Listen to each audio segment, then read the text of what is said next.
எல்லாருக்கும் வணக்கம். Super duper கிச்சன்லேருந்து உங்களோட நிரஞ்சனா சங்கர் நாராயணன். இன்றைக்கி நம்ம பார்க்க போகிறது அரசாணிக்காய் கூட்டு. அதுக்கு ஒரு பவுல் நறுக்கின அரசாணிக்காய் அதை ஒரு பாத்திரத்தில் போட்டு ஒரு 1/2 டீஸ்பூன் மஞ்சள் பொடி, 1 டேபிள் ஸ்பூன் வெல்லம் மற்றும் தேவைக்கேற்ப உப்பு இது எல்லாத்தையுமா சேர்த்து போட்டு அது வேகிறதுக்கு தேவையான தண்ணி இதையெல்லாம் ஊற்றி நம்ம ப்ரெஷர் குக் பண்ணி எடுக்கணும். யூஸ்வலாக நான் 7 விசில் வச்சு எடுப்பேன். நீங்கள் உங்கள் குக்கரில் பருப்பு சாப்பாடு எல்லாம் எப்படி வைக்கிறீங்களோ அதே மாதிரி வச்சுக்கலாம். 7 விசில் வந்தோடனே அடுப்பை ஆஃப் பண்ணிடுங்க. நம்மளோட அரசாணிக்காய் ரெடி ஆயிடுச்சு.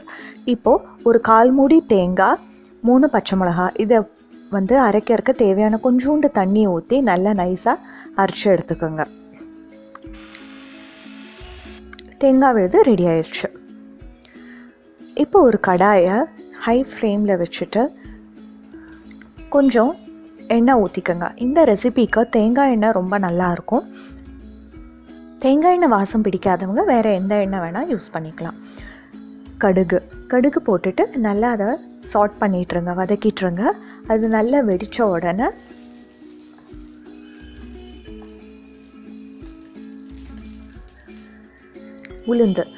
உளுந்தையும் போட்டு நல்லா வதக்கிட்டே இருங்க. அது ஒரு பொன்னிறம் மாறினோன்னு கருவேப்பிலை அதையும் போட்டு ஒரு நிமிஷம் நல்லா வதக்குங்க. இதில் நம்ம வேக வச்ச அரசாணிக்காவை போட்டு நல்ல ஒரு மேஷர் எடுத்து நல்லா மசிச்சு விடுங்க. இப்போ அதை சேர்த்துட்டு ஆகும் கூட்டுக்கு அந்த கன்சிஸ்டன்சி சரியாக இருக்கும். இதை போட்டு ஒரு 5 to 10 மினிட்ஸ் நல்லா கொதிக்க விடுங்க. அதுக்கப்புறமா நம்ம அரைச்சி வச்ச தேங்காய் விழுது, பச்சை மிளகா விழுது அதை சேர்த்துட்டு நல்லா சேர்ந்து கலந்து விடுங்க. அந்த தேங்காய் விழுது சேர்த்த உடனே நம்ம மீடியம் ஃப்ளேம், அதாவது மிதமான தணலில் வச்சு சமைக்கணும். அப்போ தான் அந்த தேங்காயிலேருந்து தண்ணி பிரிஞ்சு வராமல் இருக்கும், எல்லாம் சேர்ந்துட்டு இருக்கும். கடைசியாக 1 டீஸ்பூன் தேங்காய் எண்ணெய் ஊற்றுங்க.